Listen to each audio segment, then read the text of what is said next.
Bienvenue dans ce nouvel épisode de Raconte-moi les mobilités, le podcast par Cara qui vous invite à réfléchir sur les mutations des systèmes de transport d'aujourd'hui et de demain.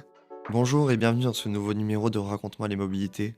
Je suis Loïc Lagab, chargé de communication pour le pôle Cara. Un épisode aujourd'hui consacré aux nouvelles mobilités, un sujet au cœur des transformations urbaines, environnementales et sociétales.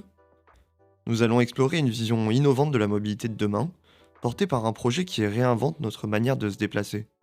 Quels sont les usages et les enjeux liés à ces mobilités? À quels besoins des utilisateurs répondent-elles? Quelles contraintes génèrent-elles? Ces mobilités, dites de demain, sont-elles réellement si lointaines? Pour cela, nous accueillons aujourd'hui Alexandre Lagrange, cofondateur d'Aemotion. Bonjour Alexandre. Bonjour Loïc. Et avant de rentrer dans le sujet des usages pour ces nouvelles mobilités, prenons le temps de te découvrir Alexandre. Peux-tu te présenter et présenter Aemotion? Ouais, bien sûr. Alors, retour en 2015. Je suis en région parisienne, ingénieur de formation et salarié cadre dans un grand groupe de l'énergie. Et comme des millions d'automobilistes en France, en région parisienne, lyonnaise, ailleurs, je souffre au quotidien d'un mal qui est malheureusement très, très partagé, c'est les bouchons. J'avais fait le calcul à l'époque, à peu près entre 150 et 200 heures par an de perdu dans les congestions. Voilà, donc ça c'est mon quotidien à l'époque, comme celui de beaucoup de monde. Et je décide un beau jour de passer aux deux roues motorisées. Donc c'est ce qu'on appelle un speed bike, un vélo un peu rapide, dans l'idée de gagner du temps, tu vois, et puis de réduire mon empreinte carbone également. Je fais ça une année, et pendant l'hiver 2015, 2 accidents, coup sur coup. Du coup là, fin du deux roues pour moi. Et je me pose la question, mais est-ce qu'il n'y aurait pas une solution de mobilité individuelle qui puisse assembler l'agilité du deux roues avec la sécurité d'une petite voiture? Et à l'époque, évidemment, il n'y a pas grand-chose sur le marché. Et donc, ça vient de là. L'idée vient de là. Du coup, création de la structure à côté de mon job, avec plusieurs cofondateurs. En 2018, je trouve notamment avec les cofondateurs de l'époque un nouveau partenaire qui est capable de nous produire l'élément technique, la base technique dont on a besoin pour réaliser ce rêve. C'est un châssis à 3 roues ou 4 roues, mais qui va être suffisamment étroit pour se faufiler entre les voitures et qui va donc s'incliner en virage comme une moto. C'est ce qu'on appelle un châssis pendulaire. Et ça, c'est la brique technique qui nous fait nous lancer. 2020 ensuite, première levée de fonds, avec un cofondateur investisseur des tout débuts qui comprend, on va dire, l'énorme intérêt, l'énorme potentiel du concept. Et puis c'est là qu'on se lance, on redéménage en région Rhône-Alpes, auprès de notre réseau, on va dire, d'industrie locale. On avait identifié que c'était dans la région qu'on aurait le plus de chances de faire avancer un projet hardware. Et depuis 2021, début 2021, on est donc installé dans l'Ain et on a fini par réussir à faire rouler ce véhicule, donc le véhicule Aemotion, que tu peux voir en vidéo sur les réseaux depuis maintenant quelques mois. Et on est cette fois dans une phase d'industrialisation.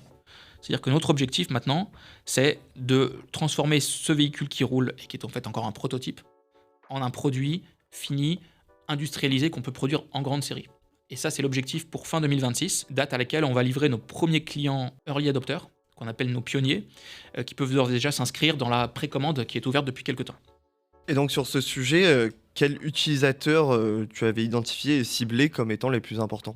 La promesse Aemotion, c'est de réussir à se libérer des congestions tout en maintenant un excellent niveau de sécurité. Et cette promesse-là, elle peut être intéressante à la fois pour des cas professionnels et des cas d'utilisateurs particuliers. Les pros, ça va être typiquement dans les plus connus, il va y avoir les mototaxis, toutes les entreprises qui vont graviter dans leur mission en ville et en périphérie des villes. Donc, par exemple, des agents immobiliers, il va y avoir des services de maintenance, il va y avoir des services d'urgence, par exemple de l'État. C'est aussi des cibles très fortes pour nous. Et puis du côté des particuliers, on va voir toutes ces personnes, dont moi je faisais partie, qui le matin et le soir prennent les autoroutes, les périphériques encombrés, et qui rêveraient de pouvoir suivre les motos dans la circulation, mais en sécurité. Ça, ce sont nos cibles. Et du coup, pour quel usage concret L'usage, ça va être du coup à la fois l'usage pro, toute la journée, évoluer dans un milieu contraint. Les autres exemples, infirmier libéral. Donc toute la journée aller voir une vingtaine de patients. On a ce cas très concret pas loin de Grenoble, avec le besoin de se garer facilement, le besoin d'évoluer et d'être à l'heure pour aller voir tous ces patients. Donc ça, c'est un cas d'usage concret. Et l'autre cas d'usage est évident, en tout cas pour les particuliers, ça va être le domicile-travail, le matin, le soir, avec le besoin de gagner un peu de temps pour éviter de perdre jusqu'à, comme on disait, jusqu'à plus de 100 à 200 heures par an dans les bouchons. Ce qui est il y a des moyennes internationales dans les grandes villes qui sont autour de 100 heures par an. Mais ça arrive fréquemment qu'il y ait des personnes qui soient 2-3 fois plus que ça. Oui, on pense à l'exemple de Los Angeles, où je crois que c'est la ville la plus bouchonnée au monde. Ouais, Los Angeles est une ville extrêmement bouchonnée, mais Paris et Lyon Oui. sont pas loin. Toi, ce matin, moi, j'ai perdu quasiment 1 heure par rapport au trajet normal. Donc c'est dire que si les gens reproduisent ça tous les jours, matin et soir, quand tu fais le compte à la fin de l'année, en fait, le temps qu'on passe de nos vies personnelles, il est monumental. Et donc il y a un vrai problème à adresser sur cette congestion, et ça peut pas être résolu que par une seule solution, bien sûr. Ce sera un ensemble de solutions à ajouter. Et le véhicule à Emotion, alors comment il s'articule par rapport aux infrastructures qui existent aujourd'hui? Et justement, l'intérêt de ce genre de micro-véhicule, c'est qu'avec une emprise au sol qui est de l'ordre de 1/4 seulement de celle d'une voiture, tu vas pouvoir à la fois utiliser les infrastructures existantes, parce que c'est un véhicule routier qui est homologué comme tel, mais tu ne vas pas avoir besoin pour autant d'investir autant dans l'agrandissement de l'infrastructure telle qu'elle est, qui est extrêmement chronophage, extrêmement consommatrice, évidemment en fonds publics. L'idée, c'est de diviser par 4 l'emprise au sol, sans changer les infrastructures.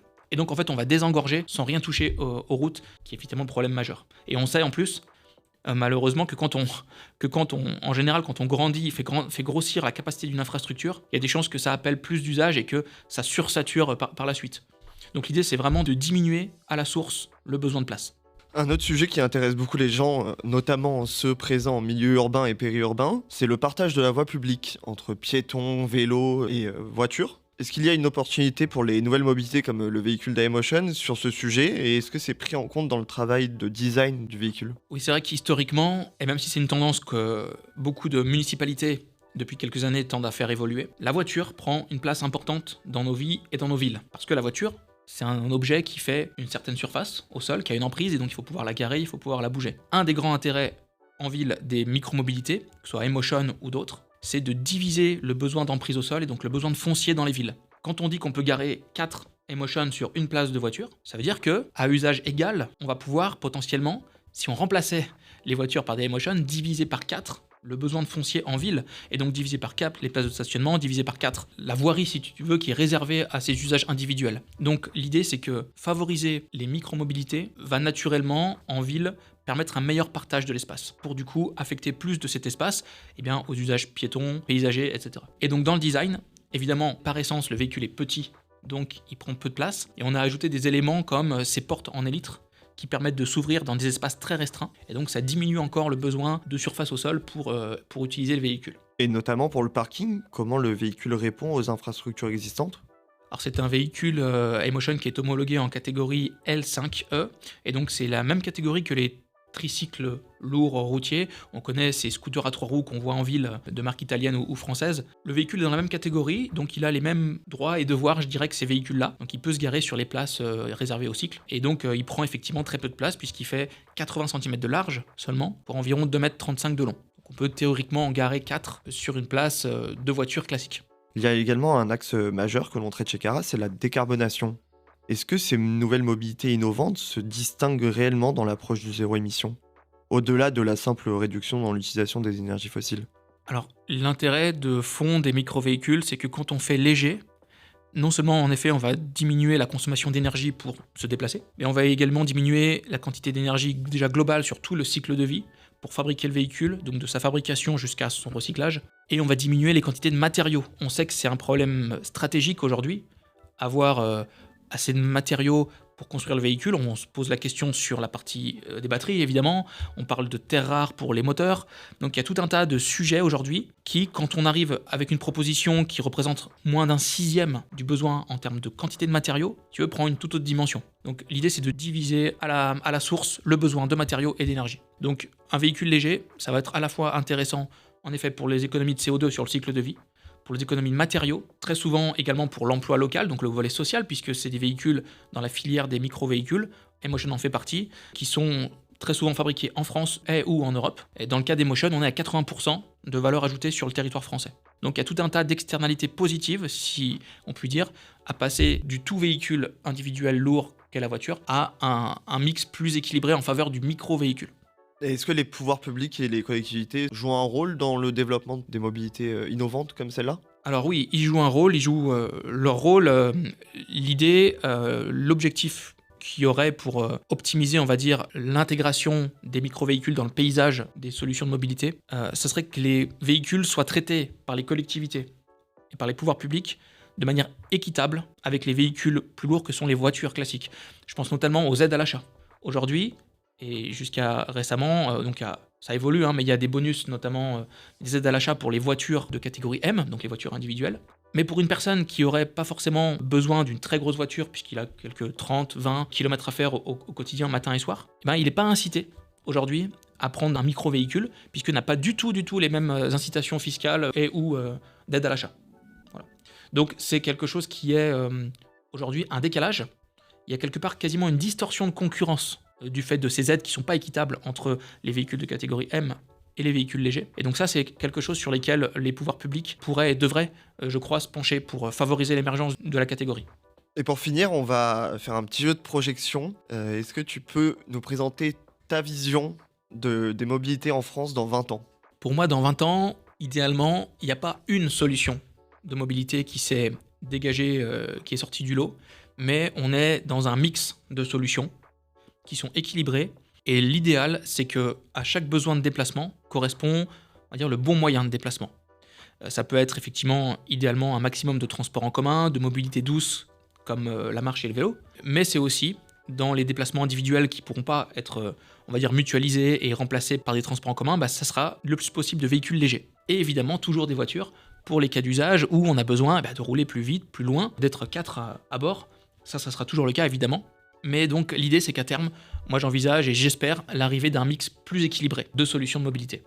Merci pour ta vision et ton partage et le temps pris pour l'enregistrement de ce podcast. Merci Loïc. J'espère que ça t'a plu. Écoute, c'était une super expérience et je remercie Cara d'accompagner toute la filière des mobilités vers l'avènement d'un mix justement plus équilibré, plus doux pour la ville également. Et du coup, je vous dis à bientôt, sachant que petite info complémentaire juste pour toi en avant-première, on vient d'apprendre qu'on sera au CES de Las Vegas, du coup sur le pavillon régional du 6 au 9 janvier. Et parfait, pour tous ceux qui sont présents, vous pouvez aller les voir. Merci beaucoup.